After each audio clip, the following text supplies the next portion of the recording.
guys, it's your boy Luke here for our DFS value plays here at this year's Masters. In this video, we'll be covering my top 6 plays, priced $7,500 and below for Draftkings GPP contest to help you guys save some salary in your lineups, spend up for an extra stud or two, and help take down one of these large field contests. Now, last week, our picks were absolute fire down low. We ended up having JG Spawn in the player pool, Matt Jones, Dylan Fratelli, just to name a few up top. In fact, 9 of the top 12 guys we had in our player pool, and most of them were value picks. So we're looking to ride that kind of momentum, build with a ton of those guys down low to, of course, try and take some of these winners up top, like a John Rahm, Brooks Koepka, Jordan Spieth. They're excellent plays this week. I'll also group in Justin Thomas there, and we're definitely going to need the salary to do so. So without further ado, let's go ahead and hop right on into it.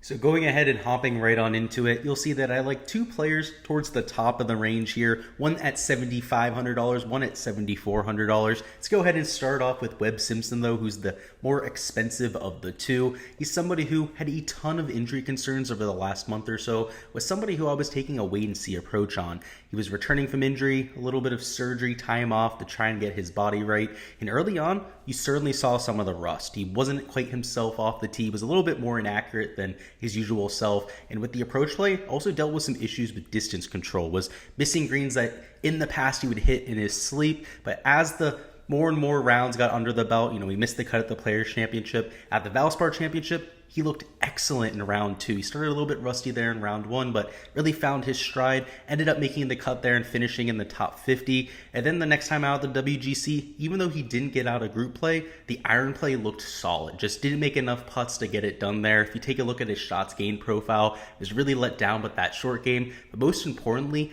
the ball striking had returned for Webb Simpson. So even though a lot of these rounds were actually from before he got hurt, so the recent form we don't want to look into too much with the Webb Simpson, you can see that he's still gaining with every category but off the tee, which is exactly what we would expect for Webb. He's not the longest player on tour, but he gets it done with that accuracy. But very solid approach play, around the green play, and putting is the name of the game for Webb Simpson. And most notably, on bent grass, he's also a very consistent putter. You can see gaining nearly a third of a stroke per round in that category. If we continue to see the ball striking that we saw at Valero, also at the WGC, I'm expecting him to go out there and have a really solid week. And sorry, I meant there at the Valspar Championship from what we saw from Webb. We know historically he's very solid at this golf course. The course history is really the cherry on top right here. If we take a look at it for Webb, he finished 12th place in 2021, 10th place in 2020. Now, I know 2020 was a little bit of an aberration given the conditions there, but 5th in 2019, 20th in 2018, just steady improvement ever since his missed cut there in 2017. So somebody who has the experience I'm looking for here, has the mental aptitude to also take on a conundrum of a course that is Augusta National. So somebody at $7,500, I am certainly buying in early on, given some of the form that we saw of late. Next up, we have Billy Horschel at $7,400, so also a little bit towards the top of our value range here, but also somebody who's coming in with incredible form, and that's really where I want to start for Billy Horschel. You can see he's gaining significantly off the tee, over 0.4 of a stroke per round. That's really where he's elevated his game. Still a very solid approach player, gaining nearly a quarter of a stroke per round. Also gaining around the green in over a half a stroke per round with the putter. So just across the board, gaining to the field. This guy's good at pretty much everything. And at Augusta National, that is almost a prerequisite for success. Of course, the $7,400 price tag is solid, especially when we take a look at the recent form. He's been one of the hottest players in the world. 9th place at the match play, had to withdraw the Players due to an illness, actually dealt with a little bit of vertigo, so had to withdraw there, but was in great position. In fact, was in the top 25 of that golf tournament. You see he finished 2nd at the API, 16th at the Honda. So you could argue that he's one of the top 5 hottest players in the world. So with that recent form, the course history hasn't been ideal for Billy Ho. You can see a lot of just middling finishes, 50th, 38th, 56th, a missed cut there in 2018. So perhaps that's why people are a little bit hesitant to get to him, but he's a new player. He's gaining a lot more strokes off the tee. He has a solid 15 to 20 extra yards off the tee that are giving him the ability to do so, and still one of the most precise players on tour. And also one of the best putters on tour. So in general, just a lot of things looking up for Billy Ho this week. And I'm bullish on him long term. I talk him up a lot of time here on the channel, and that's deservingly so. This guy's an absolute stud. And with that newfound off the tee game, he could very well be a top 20 player in the world, or even a top 10 player in the world here at some point. So definitely somebody I'm bullish on long term, like I said. Moving on to our next value pick is going to be Max Homa at $7,100. And much like Billy Ho, he's coming in with incredible form. If we take a look at the shots gain metrics specifically for a Max Homa, he's gaining over half a stroke per round off the tee, which is among the top 10 in this field. But even more significantly, gaining over 3/4 of a stroke per round on approach. Just ridiculous stuff. He looks like a mini Jon Rahm at this point, especially when we consider the fact that he's losing around the green, much like a Jon Rahm has historically, in gaining with the putter. Just a very similar skill set there, and of course he's not quite as sharp as Jon Rahm. He's gaining over a stroke per round with the approach play, also a little bit more consistent with the irons, but Max Homa's putting up a blueprint for some success, and he's exactly what we're looking for in large field GPPs. A guy that can really pop with the putter is going to give us a lot of positive volatility. The issue with Homa, of course, is the course history. It's absolutely atrocious here. He's missed the cut in both performances, but at least he's not a first timer. He's seen this course for 4 rounds. He's had 2 weeks of preparation, practice rounds at Augusta National, so certainly has a lot more experience than somebody that's just played here once. And if we take a look at the recent form, even though it isn't all that flashy, you can see he didn't get out of group play over there at the match play. 33rd at the Players, a few missed cuts there. Sorry, I was looking at the wrong line there. Sorry, guys, completely off there. Didn't make it out of match play there. 13th at the Players, which is pretty solid. 17th at the API, 10th at the Genesis. It's just been sneaky, right? It's not any top 5, any top 3 finishes or anything like that. Just been sneakily getting by, getting the job done. But the shots gain metrics are just absolutely beautiful, right? We're looking for approach players. We're looking for people that are going to keep themselves out of trouble. We're also looking for guys with that elite distance, which Max Homa, much like a Billy Horschel, has gained a little bit of distance here over the last year, and that's why he's able to gain over half a stroke per round. So if he continues to fill it up with the flat stick, can build on those top 10 finishes we found of late, maybe he can turn that into a top 5 or maybe even a Masters win. I think Max Homa does have that type of upside, just needs that 6-7 strokes gain performance with the putter. He needs a massive ceiling performance with the putter to happen, but with his ball striking metrics, it is more than possible. He could very well pull Sergio Garcia at this event. Would not surprise me in the slightest bit.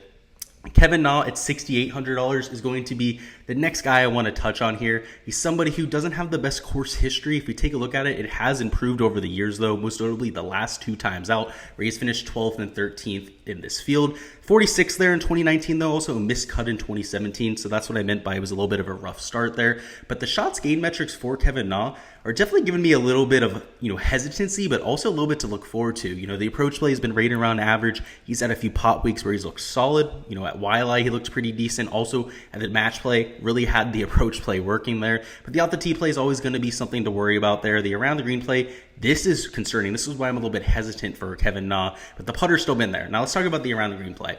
This is somebody who's one of the best players in the world when it comes to around the green. So if we take a look at the last 50 measured rounds, you can say he's gaining nearly half a stroke per round. The putter, even better than what we've seen of late, closer to half a stroke per round than what it was there at 0.23 strokes. The approach play, of course, is something that he always builds into, but the off the tee play is always going to be a little bit of a downturn for him. So the WGC looked really good for him. Again, at that tournament, he got out of match play, looked really solid, ended up finishing in 9th place. Got bounced during the playoffs by the eventual champion, so you can't really fault him there all too much. But missed cut at the API, a lot of people are giving him a lot of crap for that. Also missed cut at the Genesis. They both looked particularly ugly as well, so they weren't his best golf tournaments. But at the match play, he turned something around with that approach play. And even if we take a look at these last 24 measured rounds, if he turns the approach play around, this looks awfully similar to what he's looked at the last 50 measured rounds, right? Where he's not losing a ton of strokes off the tee, right around a third. That's very similar between these two profiles. Just needs to get the approach play working. Around the green play will always be there. Same thing with the putter. And if you can do so at this golf course, I don't think it's too long for him. I could see him very well finishing in the top 10 or top 5. Now, he hasn't done that here before, but if those 2 last performances are any sign of things to come, perhaps he can improve on them as he has here over his career. Next up, let's go ahead and talk about Thomas Pieters at $6,600. We're starting to get towards the bottom of the barrel, really some of the hairier plays that we have on the slate, but every once in a while you see somebody come through and have that surprise performance. Much like Thomas Pieters had at Augusta National in his first ever performance here. If we take a look at that, he finished 4th place back here in 2017. Missed his cut his next time out there in 2018. Hasn't played here since. But in terms of his shots gain profile, Thomas Pieters is laying the blueprint for somebody that could play well here. He's long off the tee, gains significantly in that category. Approach play could be a little bit inconsistent for Thomas Pieters, but he's definitely got a stout short game. You can see he's gaining around the green. The putter's right around a neutral, more of a popper in that category. So if he can go out there, lean into that solid off the tee play that he always has, have a solid week with the approach play, that's definitely something that's got to turn for him. But like I said, you're not going to have perfect plays down low, but if he actually is able to turn around that approach play, the difference between Pieters and a lot of his peers, like maybe Sepp Straka, Cam Davis, or Matthew Wolff, is he is legit winning upside if he can do so. This is somebody who on the European Tour won 2 out of 3 events at a stretch earlier in this summer, somebody who is a much better player than his peers in terms of world ranking. Just we haven't seen it on the PGA Tour, so that's why he's priced down here at $6,600. That's why some of the outright numbers for Thomas Pieters aren't as attractive as the guys priced around him. It's just the element of the unknown. But if you're somebody that's watched European Tour golf, you know how solid of a golfer that Thomas Pieters is, and somebody that I'm definitely looking to buy in early on, particularly because he did finish in 4th place back here in 2017. That's an impressive feat on its own, and perhaps he's able to replicate that or even improve upon that performance. But now lastly, the last value pick I want to touch on here is going to be Stewart Cink at $6,400. Now, he hasn't played here all that much of late. Last year, he did finish, I believe, in the top 15. It was 12th place, where he ended up finishing here in 2021. Missed cut in 2019, but don't let that fool you. Stewart Cink has an insane amount of experience here at Augusta National. He's finished 3rd here before, a few other top 10 finishes, plenty of top 25s on the resume for Stewart Cink. In fact, outside of Tiger Woods, no one else in the field other than, actually, I believe Zach Johnson also is up there in terms of experience, but he's in the top 3 in terms of experience at Augusta National. Just somebody who's, again, seen this golf course over the years. I know it's changed a lot over the years since Stewart Cink was dominating here towards the 2010s, maybe even the late 2000s. But he's still a very solid ball striker. That's evidenced with his 2 wins over the last year and a half. And they've been at golf courses relatively similar to Augusta National. You know, tree-lined fairways, distance is rewarded over accuracy, and also golf courses where you have to have really good approach play. So I'm not saying that Stewart Cink is going to win this Masters. I think at this point of his career, that would be more than a dream at this point, but at $6,400, he definitely has top 5 or top 10 upside. We've seen that before in his career, and perhaps he can channel some of that experience, you know, lean on some of that experience that he's had over the years here and outshine some of his peers. Because when you compare the skill sets, very similar in terms of skill set to all the guys around him, just the key differentiating factor is that experience. He has a ton more experience than everyone else in this range. And the recent form for Stewart Cink, even though it isn't all that great, in fact, it's actually pretty bad if we take a look at it. He's losing in every category but the putter. This is a golf course where we've seen guys turn it around. I mean, even Bernhard Langer has made cuts here before. He wasn't even playing all that well on the Champions Tour before coming over here. And we've seen guys like Tiger Woods, of course, come through for wins here out of nowhere. So it's a golf course that brings out a lot of special performances, and perhaps we get something like that for Stewart Cink in a homecoming to one of his favorite golf courses. That's all I've got for the DFS value picks. Go ahead and let me know down in the comments before you get out of here what your favorite value on the board is. Just make sure they're $7,500 and below on the pricing, and I would love to hear from you guys down there. For me, I'm stuck between Billy Horschel, maybe going to Webb Simpson, but just based on health, I'll go ahead and take Billy Ho because there's less question marks. But I would love to hear from you guys once again down below.